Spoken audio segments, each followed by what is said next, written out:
Hi there. Thank you very much for playing The Beginner's Guide. My name is Davey Reedon. I wrote The Stanley Parable, and while that game tells a pretty absurd story, today I'm going to tell you about a series of events that happened between 2008 and 2011. We're going to look at the games made by a friend of mine named Coda. Now, these games mean a lot to me. I met Coda in early 2009 at a time when I was really struggling with some personal stuff, and his work pointed me in a very powerful direction. I found it to be a good reference point for the kinds of creative works that I wanted to make. So just to start you off, this is, I think, the first game he ever made. It's a level for Counter-Strike. You can walk around here, by the way. And mostly it's just Coda learning the basics of building a 3D environment. But what I like is that even though he starts from the simple aesthetic of a desert town, he then scatters these colorful abstract blobs and impossible floating crates around the level. And of course, it destroys the illusion that this actually is a desert town, and instead this level becomes a kind of calling card from its creator. It's like a reminder that this video game was constructed by a real person. And it kind of makes you wonder, what was going through his head as he was building this? This is what I like about all of Coda's games. I mean, not that they're all fascinating as games, but that they are all going to give us access to their creator. I want us to see past the games themselves. I want to get to know who this human being really is. And that's exactly what we're going to do here. So, it's 2008, Coda starts making these games, and he never releases any of them. He doesn't put them onto the internet, he just makes them and then immediately abandons them, and they sit on his computer forever. And I think he really understood this image of himself as a recluse. At one point, he jokingly renamed his computer's recycling bin to Important Games Folder. So, this was just how he worked. He tended to crank them out one after the other without even really pausing to try to understand what he had just made, until suddenly one day, he just stopped. In 2011, that was it. He made his last game, and then he hasn't made another one since. And that's why I've taken this opportunity to gather all of his work together, is because I find his games powerful and interesting, and I'd like this collection to reach him, to maybe encourage him to start creating again. And if the people like you who play this also happen to find his work interesting, then I'm sure it'll just send that much stronger of a message of encouragement to Coda. So thanks for joining me on this. If you have a particular interpretation that I haven't mentioned here, or if you just need to get in touch, you can email me at daveyWreden@gmail.com. Okay, that's about it for introduction. Let's take a look at Coda's first proper game. As each game is loading, I'll show you the date that it was completed. This first one was made in November 2008. This game is called Escape from Whisper, and it's one of the more generic games you'll see from Coda. You can click to fire the gun. It kinda looks like this game was abandoned mid-development. For instance, you have this gun, which you'd think would indicate that there are supposed to be monsters or enemies somewhere, but then clearly there are no enemies anywhere. You can't even reload the gun when you run out of bullets.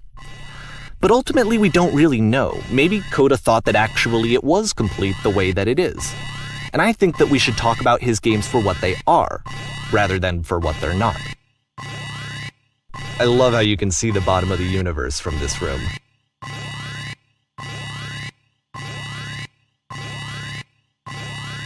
Apparently this space station has a labyrinth on it. Sure, I don't know. There's really no reason for it that I've ever been able to discern, so in the interest of time, I'm just gonna skip you on past it. Or, if you'd really like to solve the labyrinth, you're welcome to do that too. Okay, this is the part that's interesting. The game has this narrative about the whisper machine and how it has to be turned off, and then you get to the engine room. This is not a branching point, unfortunately. The only option is to step into the beam.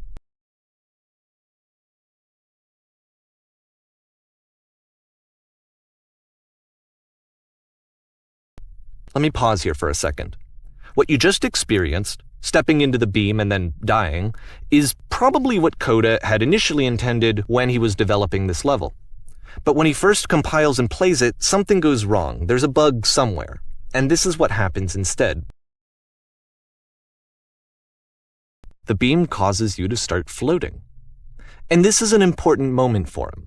Because yes, this is technically a glitch, but Coda identifies something human about it, like how small it makes you feel in the face of this larger chaotic system. Or this floating could be the afterlife, a peaceful place, juxtaposed against all of the hysteria that you've just had to traverse. I don't even know. I have no idea what he was thinking, but what's clear is that after making this, something lodges itself in his brain. He wants to do more of these really weird and experimental designs. So he stops work on this and moves on to a stream of tiny little games that go in all sorts of directions. Let's go ahead and take a look at the first game he made after leaving this one behind. In this game, you can only walk backwards. So it's a short and relatively minimalist experiment combining motion and narrative. It is less advanced than the previous game, but actually it seems to be more focused, more complete. Coda's trying to give it a unique voice rather than simply basing it on a pre-existing trope.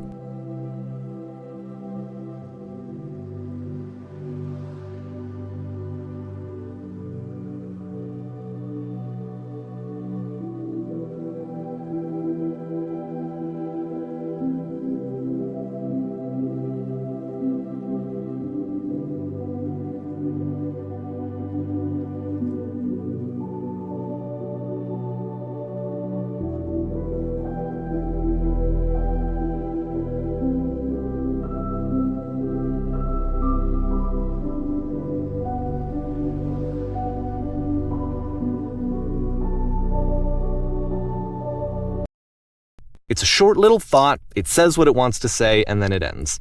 Didn't need anything more than that. Which to me is why it works, because it gets out quick. Okay, next one.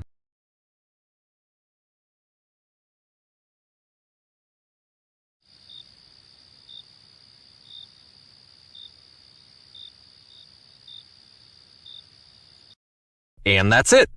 Okay, the meaning of this game won't be clear just yet. Please be patient with me for a few more games and I promise you'll see what makes it interesting.